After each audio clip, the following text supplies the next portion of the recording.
Today, we're mixing up a little bit of water and we're going to have a little chat because I have been thinking a lot about why buying seedlings is like the worst thing ever. I bought a few seedlings a long time ago before I ever kind of came to the conclusion that I didn't really like buying seedlings. Here's the ones I'm talking about. Bevep by Dress Leary. Sounds really cool. Bessier by Dress Leary. Sounds awesome, right? Dress Leary Open, so you don't know who the pollen parent was, but at least you know the seed parent was Dress Leary. All sound very, very promising.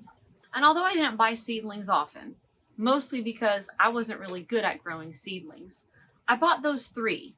And again, like 2 years ago, I bought them because I thought no matter how it turns out, it's gonna be great, right? How could it not be? How could a cross between Bevep and Dress Leary not turn out amazing? Well, it's been about 2 years and those three seedlings have reached maturity. They've actually been mature for a long time, flowered a few times for me. But as I was looking around my collection this week, I realized I don't like these at all. They don't look cute. They don't look sexy. They're definitely not impressive. And I've waited 2 years to reach this conclusion. So I decided to list them for sale for the prices I paid for them 2 years ago when they were this big. Now they're mature. No takers. Nobody wanted them because they looked so mid. That's how somebody described it. I thought I got it. I understand. They looked mid. And even though I paid, I think, all three of those plants, I paid $200 each for the seedlings. Nobody wanted the mature plant for $200. Nobody. I sold one for $100. I sold another for $60. And the Dress Leary Open, I think I might hold on to it for just a little bit longer to see if it can redeem itself. But it was just disappointing. I mean, not so much that I couldn't make back the money I spent, although that is a disappointment. There's plenty of other plants in my collection that I didn't spend very much on, and I have made back that money again and again and again through cuttings, so I know that it all evens out.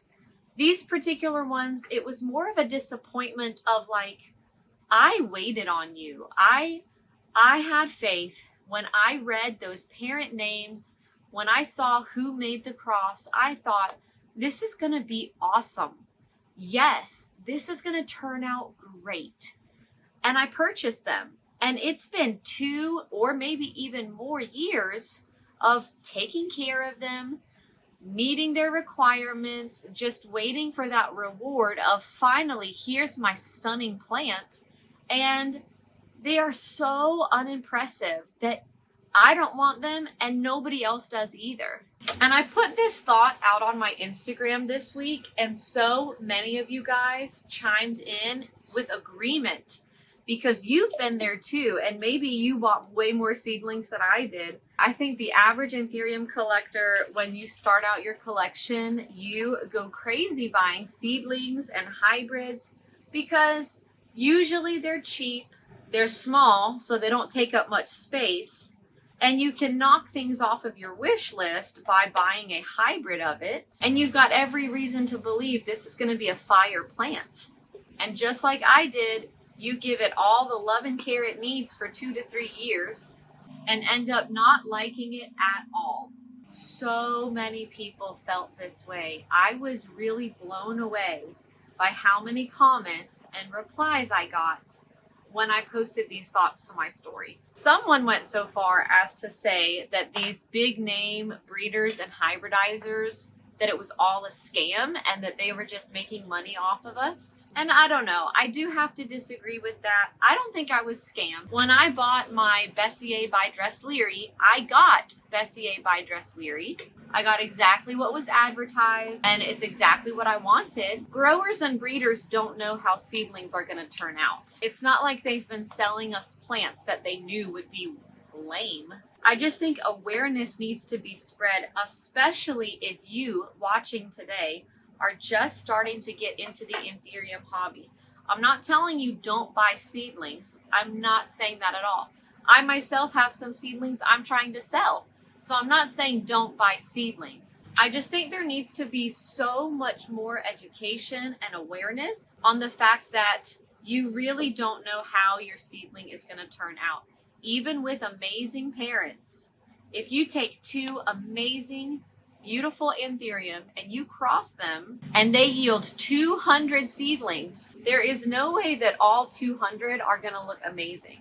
There's just no way. Like statistically, some of them are going to look really bland. Maybe even a lot of them are going to look really bland, especially if one of those parents is desired for traits that tend to be recessive. I'm looking at you, Black Widow. There are so many Black Widow Michelle crosses out there, and Black Widow anything, even Black Widow by Black Widow. What we love are those long veins with no secondary, but that is not a dominant trait. And the likelihood of that really nice gene passing along to all the offspring, impossible. So you end up with a bunch of Black Widow Michelles that are boring.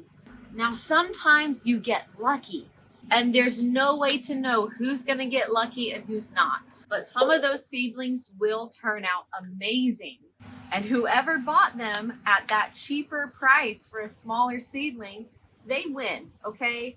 They've got an excellent plant. We're all in their DMs. We're asking for cuttings. It's all just chance. You don't know what you're going to get when you buy a seedling.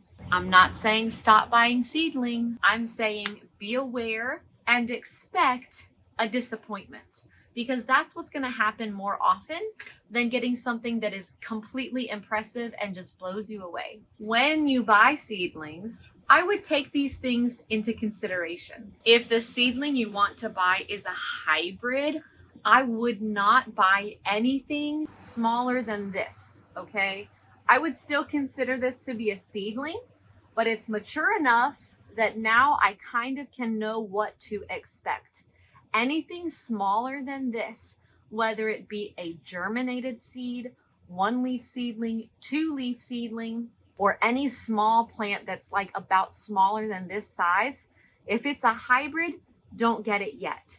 Wait until it's bigger, wait until it has some traits, and then select based off of the traits you want. If you're buying a species, for example, somebody self-pollinated their crystallinum, go for it. Buy the germinated seeds. There's not going to be too much variation within that batch. Or if you're buying a pure species, but it's two different ecotypes, like maybe Carla OG1 by Carla RA4 or something, it's going to turn out looking like a Carla. And if that's what you want, fine.